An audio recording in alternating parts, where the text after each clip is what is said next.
সেই জন্য তো আমি আল্লাহ আমার হাবিবকে দুনিয়ার জগতে কোরআনের আগে পাঠাইছি। শুনি কি বলা যাবে না? সুবহানাল্লাহ।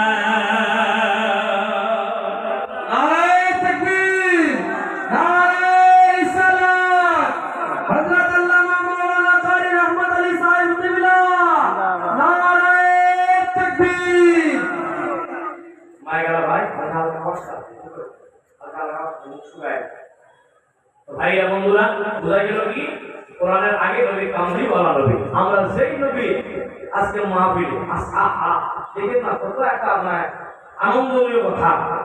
এ আমার নবী 12 রবিউল আউয়ালে শুভ সকালে দুনিয়া জগতে আগমন করেছে, বার ছিল সোমবার।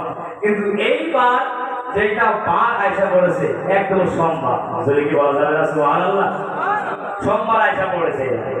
হায় হায়, এই সোমবার দিন শুভ সকালের টাইমে কত মসজিদের ভিতরে সালাত ও সালাম, কত কান্নাকাটি। আহারে নবী আজ প্রায় তাকরিবান 1400 বছর আগে এই টাইমে দুনিয়া জগতে আগমন করেছে। হায় হায়, দুনিয়া জগতে আগমন করেছে। অনেক বান্দা বলে এই দিনে নবীর আগমন, এই দিনে নবীর ওফাত।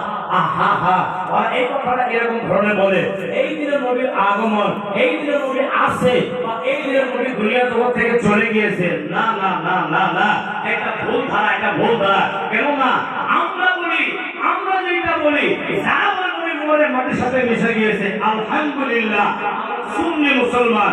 আমরা বলি না, আমাদের নবী জিন্দা নবী। জোরে কি বলা যাবে না? সুবহানাল্লাহ সুবহানাল্লাহ। জিন্দা নবী।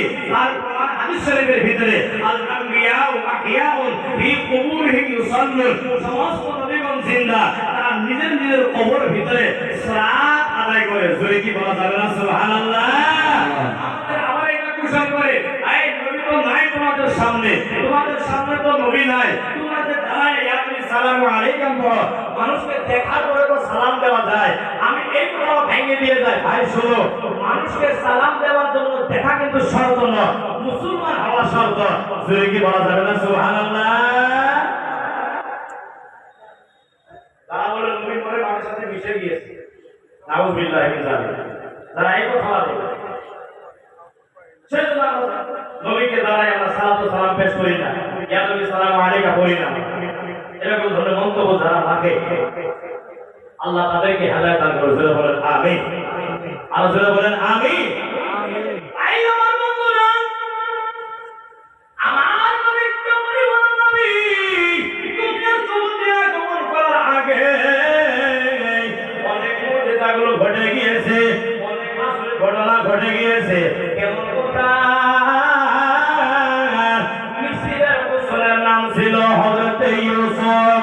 মক্কাতুল মুকাররমার সুন্দর পুরুষের নাম হইল আব্দুল্লাহ। শুনি কি বলা যাবে না? সুবহানাল্লাহ। কি নাম? আব্দুল্লাহ। মক্কাতুল মুকাররমা সুন্দর পুরুষের নাম কি? হযরত আব্দুল্লাহ, নবীর পিতা। একটু জোরে কি বলা যাবে না? সুবহানাল্লাহ সুবহানাল্লাহ। নবীর পিতা। তো নবীর পিতা এত সুন্দর ছিলেন, চেহারা এত সুন্দর চেহারা ছিলেন, যেই দিন হযরত মা আমিনা রাদিয়াল্লাহু তাআলা আনহা ওনার সঙ্গে যেই দিন বিবাহ হয়, বিবাহ হওয়ার পরে বাসার ঘরে যেই জায়গায় যায়, যাওয়ার পরে হযরত আমিনা স্বামীকে ডাক দিয়ে বলে, ও স্বামী, আমার মতন ভাগ্যবতী নারী দুনিয়ার জগতে আর নাই। যে কি বলা যাবে না? সুবহানাল্লাহ। বলে কেমন? বলে আপনার মতন হুসন জামাল, আপনার মতন সৌন্দর্যওয়ালা চেহারা, আপনার মতন হুসন জামালওয়ালা বান্দা মক্কার গলিতে গলিতে আর কোথাও নাই। আপনি আমার হয়েছেন স্বামী। যে কি বলা যাবে না? সুবহানাল্লাহ। হযরত আব্দুল্লাহ ডাক দিয়ে বলে, ও আমিনা শোনো, আমি বহু বড় একটা কিসমতওয়ালা আল্লাহর বান্দা। বলে কেমন করে? বলে তোমার মতন তাহেরা, তোমার মতন সাইয়্যিদা, তোমার মতন পাকিজা, তোমার মতন পবিত্রতার নারী মক্কার গলিতে গলিতে কোথায় আর পাওয়া যায় না। জোরে কি বলা যাবে না? সুবহানাল্লাহ। তুমি আমার কপালে ঢুকে গেছো। নবী মুহাম্মদুর রাসূলুল্লাহ সাল্লাল্লাহু আলাইহি ওয়াসাল্লাম আব্বা আম্মা আলোচনা হয়,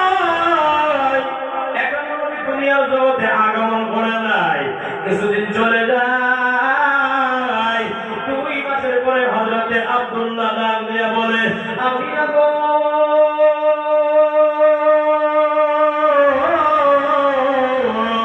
আগে ছিলাম আমি একা যেই থেকে বলছে আমি বাইরে হয়ে গিয়েছি তারপর হয়ে গেলাম 2 জন আমিনা শুনো কিছুদিন পরে হয়ে যাব 3 জন আমার সন্তান এই দুনিয়ার জগতে আগমন করবে দুনিয়াতে আসার পরে আমাদের কাছে অনেক ধরনের বস্তু যাবে আর আমি বাবা বলে যদি ওই বস্তুগুলো না দিতে পারি আমার সন্তান মনের ভিতরে আঘাত নেবে আমার সন্তান মনের ভিতরে দুঃখ নেবে আমি না গো তুমি আমাকে পারমিশন দিয়ে দাও আমি মুলকের সামনে তিজারতে চলে যাই আমি মুলকের সামনে তিজারতে চলে যাই কিসের জন্য বলে ব্যবসা নিয়তে বলে